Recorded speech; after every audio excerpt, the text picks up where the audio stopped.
Assalamualaikum warahmatullahi wabarakatuh. Waalaikumsalam. Senar syiar Islam, mudah-mudahan tambah berkah, tambah manfaat. Amin. Rabbana atina fid dunya hasanah wa fil akhirati hasanah wa qina adzabannar. Alhamdulillahirabbil Alhamdulillah.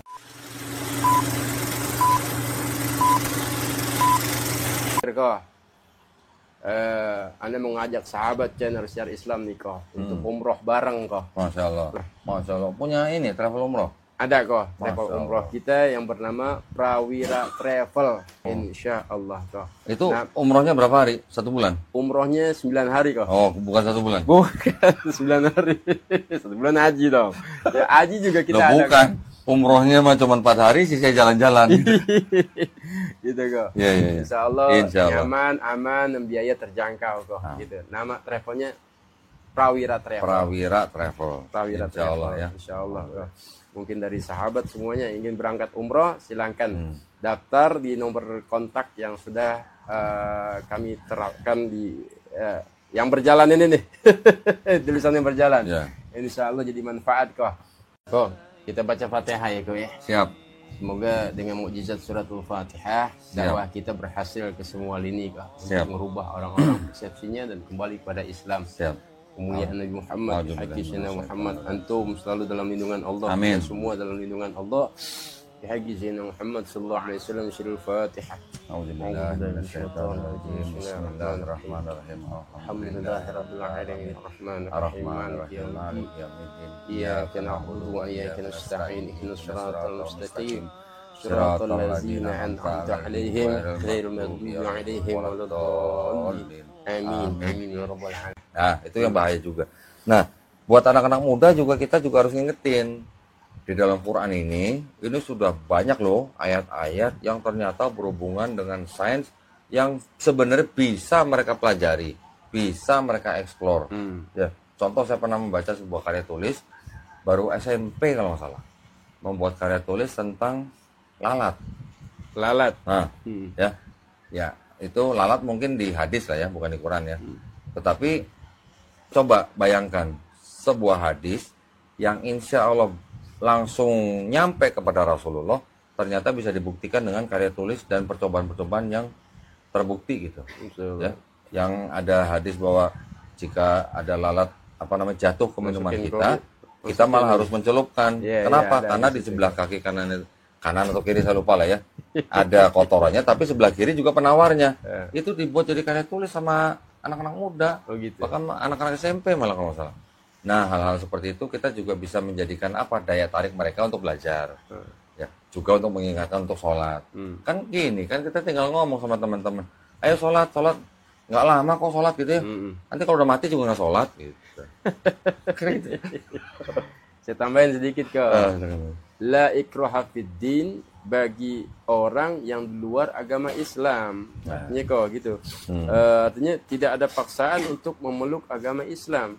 Tetapi kalau kita sudah memeluk agama Islam, rukun-rukunnya orang Islam, syarat-syaratnya menjadi orang Islam harus kita penuhi. Ya. Itu ya. Betul. Nanti ada lagi begini, rukun Islam apa? Syahadat, ya kan? Sholat, ya kan? Zakat, puasa, haji. Kan hajinya jika mampu. Haji. Yang jika mampu cuman hajinya doang, bukan sholatnya gitu. Iya. Ada juga yang berpikir begitu nanti untuk untuk melemahkan iman kita, untuk melemahkan akidah kita gitu. Alhamdulillah. Coba bayangin. Loh, bukannya katanya nggak wajib jika mampu katanya. Ya. Yang artinya yang jika mampu hanya untuk haji. Sholat wajib rukunnya. Loh, kalau di sholat kan kalau kita nggak mampu sholat masih banyak jalan keluarnya. Nggak mampu berdiri boleh duduk, ya kan? Nggak boleh duduk boleh apa? Tiduran. Nggak bisa tiduran, nggak bisa sholat juga. Cuman apa juga? Cuman memejamkan mata aja udah. Pakai isyarat. Sholat isyarat. Kalau nggak bisa pakai isyarat pakai disolatin. Disolatin. Nah itu dia ya.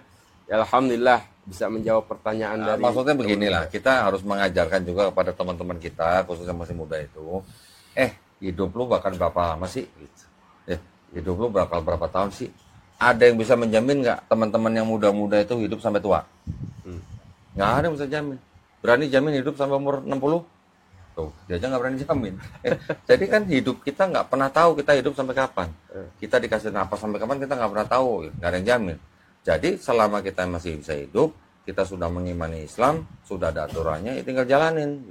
Kita nggak pernah tahu besok kita masih hidup apa enggak kan? Betul, nggak ada yang bisa jamin kok. Tuh, iya, makanya kalau kita sampai meninggalkan itu, yang rugi bukan malaikat yang rugi. Yang Kita rugi yang bukan yang lain, yang rugi kita sendiri. Diri sendiri yang rugi. Iya, ya. Ya Zaki, halas ya. Barakallahu Jelas fikum. ya. Amin, amin, amin. Kok Hmm. closing statement terakhir.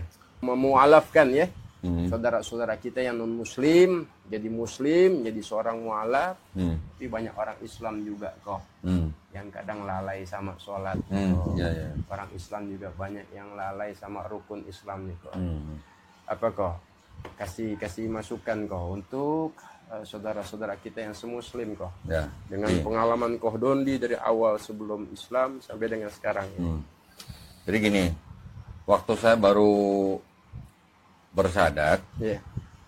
saya ngiri Ngirinya? sama saudara-saudara yang muslim dari istilahnya dari keluarga muslim yang sudah muslim dari kecil lah. Kalau saya kan lahirnya tetap muslim, cuman saya dikafirkan sama orang tua, gitu kan? Iya kan? Ketika saya menerima Islam kembali, masuk Islam, saya kan sebenarnya hanya kembali ke fitrah saya sebagai seorang muslim. Waktu itu saya ngiri, berarti kan saya kan kehilangan banyak waktu untuk menumpuk pahala dibandingkan dengan saudara yang lahir memang di keluarga Islam. Nah, jadi kan saya cuman menangnya kan dosa saya sudah 0 insya Allah gitu lah ya. Alhamdulillah. Ketika saya bersyahadat gitu kan. Tapi kan untuk ngejar pahalanya itu kan saya terus harus ngejar gitu lah. Tapi pahalanya subhanallah mengislamkan. Saya cuman mikirnya kan kalau bisa saya nyalipnya di tikungan gitu lah. Iya. Nah, jadi untuk saudara-saudara Ikhwan Fillah yang memang sudah sebagai muslim ya dari keluarga muslim, jangan sampai iman kita tuh digadaikan. Ya. Apalagi hanya digadaikan hanya karena mungkin satu dus mie instan misalnya. Ya Allah, Ya. satu dus mie instan. Ada nggak yang menggadaikan gara-gara itu? Pernah dengar sih emang benar itu kok. Ada. Ya Allah. Jangan sampai kita menggadaikan iman kita hanya karena gara-gara sembako. Ya. Sembako, mie instan, apapun lah yang bisa kita makan. Berapa lama sih bertahan di perut kita? Iya. Paling lama 3 jam. Iya. Ya, Nggak sampai sehari nggak kok. sampai sehari udah keluar gitu. Iya. Tapi maksud saya, walaupun kita sedang misalnya dalam keadaan yang tidak baik-baik saja, ya tetap kita harus beriman kepada Allah Subhanahu wa taala. Karena patokan kita harus begini. Kita mau sakit, kita mau sehat, atau kita mau miskin, atau kita mau kaya, ini semuanya ujian. Bener.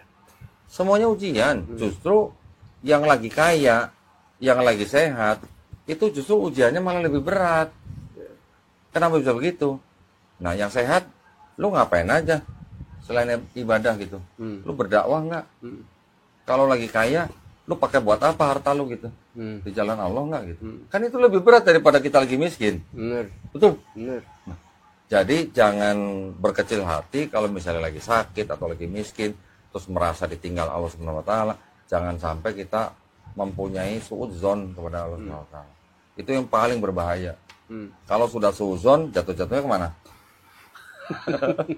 Kesyirik kan bisa kan? Minta pertolongan dari yang bukan Allah Subhanahu wa taala. Sekali kita minta tolong kepada yang bukan dari Allah Subhanahu wa taala, sudah menjadi perbuatan yang syirik. Nah, itu udah di tepi jurang, itu bahkan udah terjun ke jurang. Intinya kan begitu. Nah, jadi maksud saya tetap pegang iman kita, jangan sampai lepas iman Islam. Karena apa? Karena iman Islam itu adalah sebenarnya nikmat yang paling tinggi, nikmat yang paling besar yang pernah Allah Subhanahu wa taala berikan kepada kita. Betul kok. Setiap nafas kita adalah ujian. Jadi jangan hanya karena barang-barang istilahnya duniawi kita menggadaikan iman Islam kita. Na'udzubillah. Semua na'udzubillah ya. Nah, satu kalimat terakhir bahwa menjadi seorang muslim itu sebenarnya adalah penghargaan paling tinggi dari Allah Subhanahu wa taala. Wabillahi taufiq wal hidayah. Wassalamualaikum warahmatullahi wabarakatuh. Waalaikumsalam warahmatullahi wabarakatuh. Sahabat channel Syiar Islam dari petuah dari Koh Dondi Tan. Subhanallah. Ini adalah agama ad-dinun nasihah. Agama adalah nasihat. Insya Allah pada saat kita bertakwa kepada Allah Subhanahu wa taala, wa may yattaqillaha yaj'al lahu makhraja wa yarzuqhu min haitsu la yahtasib. Siapa yang bertakwa kepada Allah Subhanahu wa taala, insyaallah Allah akan berikan jalan keluar dari setiap permasalahan kita, apapun bentuknya permasalahan kita, dan Allah akan berikan rezeki yang tidak disangka-sangka. Insyaallah. Mudah-mudahan bersama dengan Koh Dondi ini menjadi suatu ilmu yang bermanfaat untuk kita sekalian, dan kita terus teguh memegang Islam sampai akhir hayat kita nanti dan mengucap la ilaha illallah Muhammadur Rasulullah. Sahabat channel Syiar Islam, jangan lupa untuk tetap bersalawat kepada baginda Nabi besar Muhammad sallallahu alaihi wasallam. Allahumma shalli ala sayyidina Muhammad wa ala ali sayyidina Muhammad. Hadanallah wa iyyakum ajma'in. Assalamualaikum warahmatullahi wabarakatuh. Waalaikumsalam warahmatullahi wabarakatuh. Alhamdulillah. Alhamdulillahirabbil alamin.